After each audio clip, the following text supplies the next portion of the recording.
औरैया पहुंचे सूबे के मुखिया योगी आदित्यनाथ और उन्होंने जनसभा संबोधित करते हुए कहा कि सपा सरकार में भू माफिया लोग रहते थे, किसानों की जमीनों को हड़प लेते थे और गुंडा राज पूरे उत्तर प्रदेश में था। और आज भी मोदी जी की प्रधानमंत्री बनने के बाद देश की आर्थिक स्थिति भी मजबूत हो गई, किसानों की आय दुगनी हुई, मेडिकल कॉलेज अस्पताल प्रदेश की जनता को मिल रहे हैं, आज भय मुक्त प्रदेश बन चुका है। उन्होंने सपा पर हमला होते हुए कहा कि जब पूर्व मुख्यमंत्री मुलायम सिंह यादव की मृत्यु हुई तो वे स्वयं गए थे संवेदना प्रकट करने और भाजपा के हर मंत्री गया और यहाँ तक प्रधानमंत्री मोदी जी ने भी शोक संवेदना व्यक्त किया। लेकिन वहीं कल्याण सिंह के मरने पर सपा के किसी ने भी शोक व्यक्त नहीं किया। लेकिन अभी एक अपराधी की मौत हुई तो उसके यहाँ फातिया पढ़ने पहुँच गए।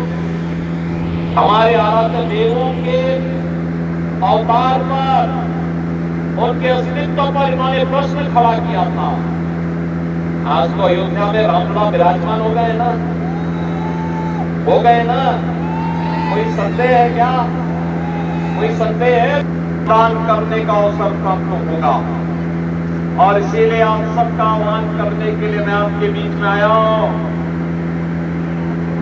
कि चौथे चरण के लिए अभी से कमर कसे और जो देश की जनप्रिय नेता डॉक्टर रामशंकर कठेरिया को फिर से इटावा की लोकसभा सीट पर प्रत्याशी बनाकर के उतारा है। बहनों भाइयों, रामशंकर कठेरिया आपके बीच में फिर से प्रत्याशी बनकर के आए हैं। 80 लोकसभा सीट उत्तर प्रदेश के अंदर है। हमने तय किया है 80 की 80 सीट, अब तक 16 सीटों पर चुनाव हुए हैं। 16 की 16 सीटों पे मोदी जी के नेतृत्व में भारतीय जनता पार्टी और सहयोगी दल जीत रहे हैं। ये सभी और हम चाहते हैं हम 80 के 80 लोकसभा सीट चुनाव जीते, आत्मनिर्भर और विकसित भारत बनाने में हम भी मोदी जी के अभियान का हिस्सा बने। और इसके लिए मैं आप सभी भैया वासियों से भी कहूंगा, आप भूले नहीं होंगे समाजवादी पार्टी का वर्कित्व। आप देखो, मुलायम सिंह जी की मृत्यु हुई थी, वे प्रदेश के पूर्व मुख्यमंत्री थे। मैं प्रदेश का मुख्यमंत्री था तब भी मैं गया और मैं उनके घर में गया, श्रद्धांजलि देने के लिए गया। हमारी पार्टी के नेता गए, प्रधानमंत्री जी ने भी संवेदना व्यक्त की।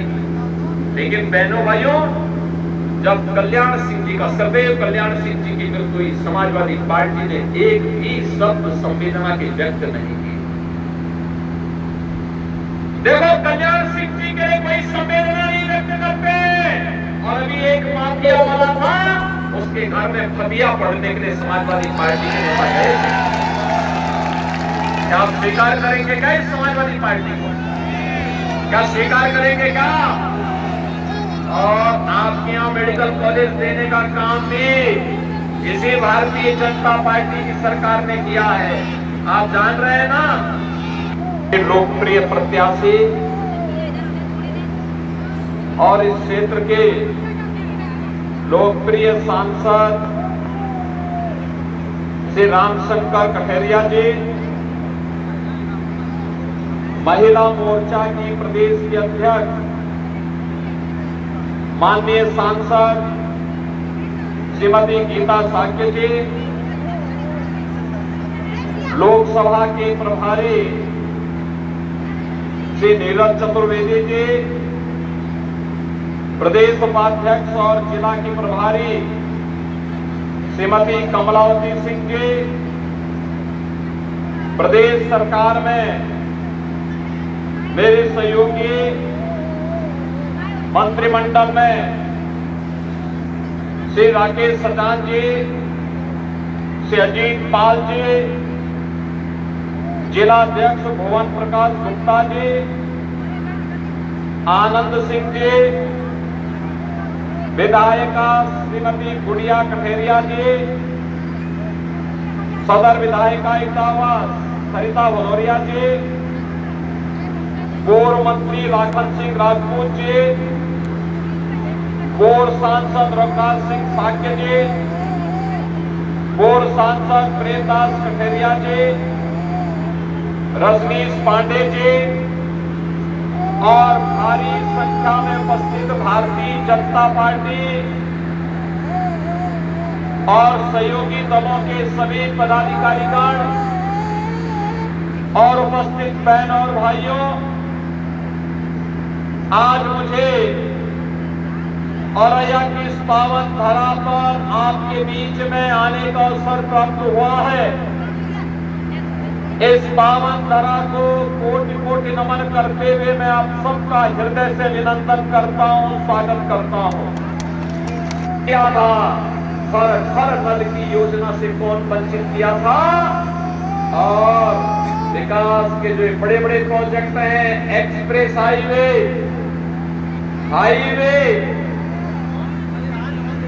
Railway, medical college, IIT, IIM, triple IIT, NIT, कौन इससे वंचित कर रहा था? आज उन्हीं के बारे में आपको बताने के लिए मैं आया हूं। आप सोचिए, एक तरफ मोदी जी के नेतृत्व में सब संस्थान देश भर में खुल रहे हैं। 10 वर्ष में भूतपूर्व कार्य हुआ है और गरीबों के लिए कितना कार्य हुआ है, जितना कार्य कांग्रेस, सपा, बसपा तीनों दलों को मिला करके 65-70 वर्षों में नहीं हो पाया, अकेले मोदी जी ने 10 वर्ष के अंदर उतना कार्य करके दिखा दिया है। और मैं गिनाता ही हूं, 80 करोड़ लोग फ्री में राशन की सुविधा का लाभ प्राप्त कर रहे हैं। 7 करोड़ लोगों को 5 लाख रुपए की आज धरती पर माननीय सुश्री तरमेश मुखर्जी जी का आगमन हुआ है। सभी लोग घर से माननीय मुखर्जी जी का अभिनंदन करेंगे। और मित्रों, यदि बयान करते हैं समाज पे ही पूरे प्रदेश को भयभीत समाज करा दिया। मंत्रों, मुख्यमंत्री जी ने जब चंद्र देश की समाज संभाली है, तब से माताएं बहनें 24 घंटे सभा करती है। ये माननीय मुख्यमंत्री जी का कमाल है। तो माननीय मुख्यमंत्री जी उत्तर प्रदेश से 22-25 शहरवासियों को अपना परिवार मानते हैं, बेटियों को अपनी बेटी मानते हैं। मित्रों, माननीय मुख्यमंत्री जी देखिए, कोरोना काल में आप लोगों ने सुरक्षा वजह से अपने पूज्य पिताजी के इंतजार में नहीं जा पाए, मगर माननीय कल्याण सिंह जी का जब अंतिम संस्कार होता है तो उनका पिता मानकर उनके यहाँ जाते हैं और सुबह शाम तक रहते हैं। मित्रों, यही एक समाजवादी पार्टी का आपका नेता माननीय कल्याण सिंह को जब से माननीय मुख्यमंत्री योगी आदित्यनाथ जी आए, तब से समाज की ऐसी व्यवस्था बनी। और जब ये केंद्र में मंत्री थे, मैं इनको जहां कहीं भी बोलता था, ये मेरे साथ चल पड़ते थे मंत्री के रूप में। बहनों और भाइयों, मैं इसीलिए आपसे अपील करने के लिए आया हूं, भारी बहुमत से विजयी बनाएंगे, लेकिन इसके लिए आपको रामशंकर कठरिया स्वयं बनना पड़ेगा, घर घर जाना पड़ेगा। जितना वोट गत चुनाव में आपने इनको दिया है, उससे दुगने वोट से चुनाव जिता के भेजना पड़ेगा, तब जीत अच्छी मानी जाएगी। सहमत है ना? तो 13 मई को होने वाले चुनाव में डॉक्टर रामशंकर कठरिया को भारी बहुमत से विजयी बनाने की अपील आपसे करने के लिए मैं आया हूं। मेरे साथ बोलेंगे, भारत माता की, भारत माता की, भारत माता की।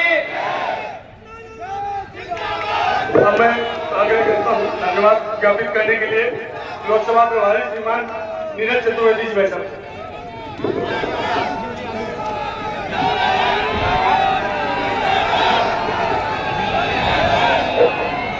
उत्तर प्रदेश के लोकप्रिय जनप्रिय मुख्यमंत्री माननीय मुख्यमंत्री जी आ रहे हैं। ये लोकसभा का चुनाव है, माननीय सांसद जी 3 लाख वोटों से जीत चुके हैं। अच्छा, चुनाव न कराओ फिर। कोई है ही नहीं, ना कोई किल्ली खेलने वाला, ना कोई गेम खेलने वाला, सारे विकेट उड़ गए, कोई कहीं नहीं है। जिस तारीख को वोट खुलने है, बस ना पता कर लेना। पिछले दाएं 5वां विधानसभा में 65,000 से जीते थे, अब की दफा 3 लाख से जीतेंगे। पिछले दफा 65,000 से जीते थे, अब की दफा 3 लाख। काम करते रहा। 13 तारीख को भारतीय जनता पार्टी के अवधेश सिंह भदौरिया जी अपनी भारी संख्या बल के साथ यहाँ पर आ रहे हैं। अवधेश सिंह भदौरिया जी को बहुत बहुत धन्यवाद। कैसा लगता है सब लोगों का स्वागत।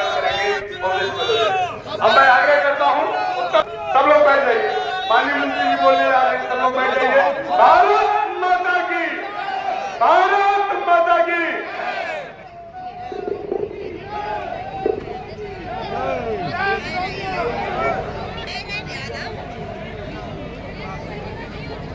आज लोकसभा इटावा के औरैया विधानसभा में आज के मुख्यमंत्री आदरणीय यशस्वी मुख्यमंत्री जी अभी हम लोगों के बीच में आने वाले हैं।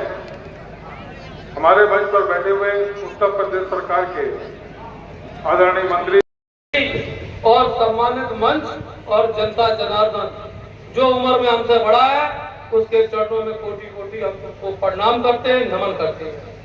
सामने बैठी हमारी माताएं बहनें आपको एक दफे नहीं 1000 दफे प्रणाम करते हैं, इसलिए कि चौका बासन और सारा काम आप लोग छोड़कर योगी जी के भाषण सुनने आए हैं। ये कड़काली की धूप में, इसलिए आपको हम एक दफे नहीं 1000 दफे प्रणाम करने आए हैं।